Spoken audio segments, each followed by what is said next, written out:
Hello and welcome everyone on my Arvind Geography Works YouTube channel. Dear friends, today we are going to study the type of transpiration in detail. First, in the earlier video we have discussed in short about the different type of transpiration like stomatal transpiration, lenticular transpiration. Okay, and now we are going to deal with this first very important through diagram is the stomatal transpiration.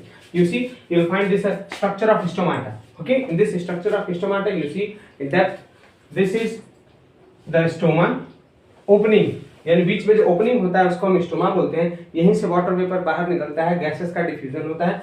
Opening हो गया. Next ये देखा आप बगल में इसके एक है गार्ड सेल. कौन सा सेल है? Guard cell. अब ये गार्ड सेल इस साइड भी होता है और इस साइड भी होता है, और यही जो स्टोमा है ना, इसके ओपनिंग और क्लोजिंग को रेगुलेट करता है. यानी स्टोमा खुला रहेगा कि बंद रहेगा वो गार्ड सेल डिसाइड करता है. अगर गार्ड सेल खुला हुआ है तो वो खुल जाता है स्टोमा, और अगर गार्ड सेल पचक गया है यानी उसके अंदर वाटर या प्रेशर की कमी है तो वो ऑटोमेटिकली पचक जाएगा, बंद हो जाएगा. देखें ये स्टोमा का सेल वॉल हो गया. इसके अंदर प्लांट सेल के अंदर वैक्यूल होता है ना बड़ा सा, ये इसके अंदर क्या हो गया? वैक्यूल. ठीक, ये लेवल करने के लिए आ सकता है. ये हो गया वैक्यूल. ये इसका न्यूक्लियस हो गया, एक न्यूक्लियस उसके अंदर होगा ही होगा. अब देखिए गार्ड सेल हो गया, और ये इसका ये बाहरी जो ये है ना सरफेस, ये जो सेल्स है गार्ड सेल के बाहर ये है एपिडर्मल सेल्स. कौन से सेल? Epidermal cell. और एक और खास बात, गार्ड सेल के अंदर फोटोसिंथेसिस होता है, इसलिए उसके पास कौन सा सेल है? क्लोरोप्लास्ट. ओके, अब देखिए क्लोरोप्लास्ट, सेल वॉल, वैक्यूल, फिर यहाँ स्टोमा और ये न्यूक्लियस, ये लेवल करने के लिए आएगा और आपसे इसके बारे में फिर पूछेगा. ठीक है ना, क्वेश्चन होगा कि what is the basic means what is the basic function of stomata. तो स्टोमाटा का जो फंक्शन है वो गैसेस को एक्सचेंज करने में है, लेकिन वहां फिर गैसेस के एक्सचेंज में अपने आप जब ओपनिंग है खुला हुआ होता है ना, तो ड्यूरिंग डे टेम्परेचर हाई होता है, तो उस वक्त उसका उस ओपनिंग से यानी स्टोमा से वाटर वेपर के फॉर्म में बाहर निकल जाता है, जिसको हम क्या बोलते हैं? ट्रांसपिरेशन.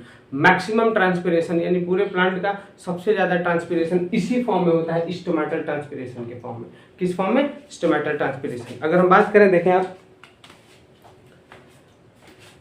ये इट इज द ओपनिंग. कहां है ये ओपनिंग? ओपनिंग एट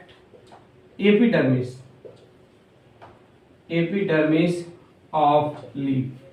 ओके, अब नंबर की बात करें तो ये 1000 से लेके 10,000 तक कितना भी हो सकता है, पर मतलब कि ये 1000 से लेके 10,000 तक पर सेंटीमीटर स्क्वायर कितना भी हो सकता है. ठीक है, ये फिक्स नहीं होता है, वो अलग अलग प्लांट्स पे डिपेंड करता है.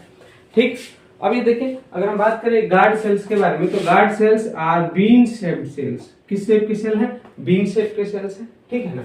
अब देखो इसके अंदर जब वाटर होता है, यानी जब मान लो इसके अंदर ये क्लोरोप्लास्ट आपने देखा, जब क्लोरोप्लास्ट फोटोसिंथेसिस करेगा, ठीक, ड्यूरिंग द डे तो फोटोसिंथेसिस करेगा, तो इसका एटमॉस्फेरिक प्रेशर मतलब इसके अंदर शुगर का कंसंट्रेशन ज्यादा हो जाएगा.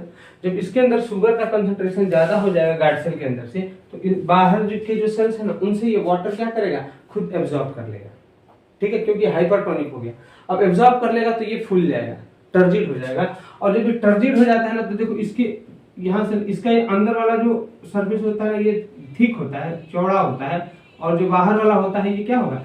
थिन होता है. ये हो गया आपका थिक और ये हो गया आपका थिन. ओके, अब देखो ये इसके जो सरफेस है अंदर से बाहर यहाँ माइक्रोफाइब्रिल्स होते हैं. क्या होते हैं? माइक्रोफाइब्रिल्स.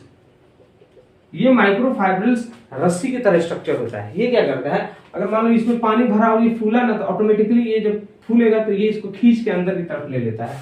ठीक ना, जिसकी वजह से ये खुल जाता है. बात समझना, ये रस्सी की तरह स्ट्रक्चर होता है, धागे की तरह, microfibrils.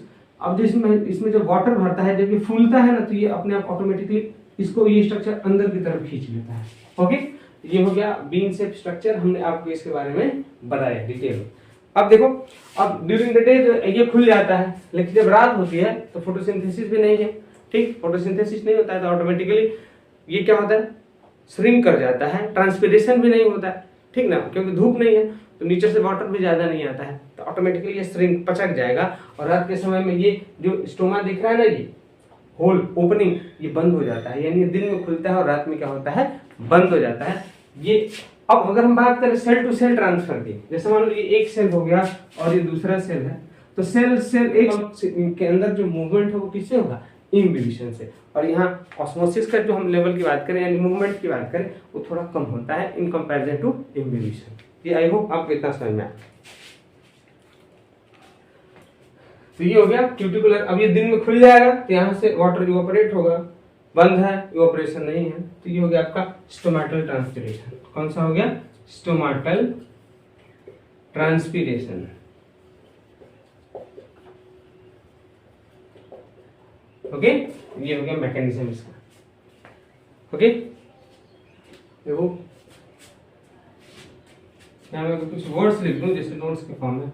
It opens during the day and closes during the night.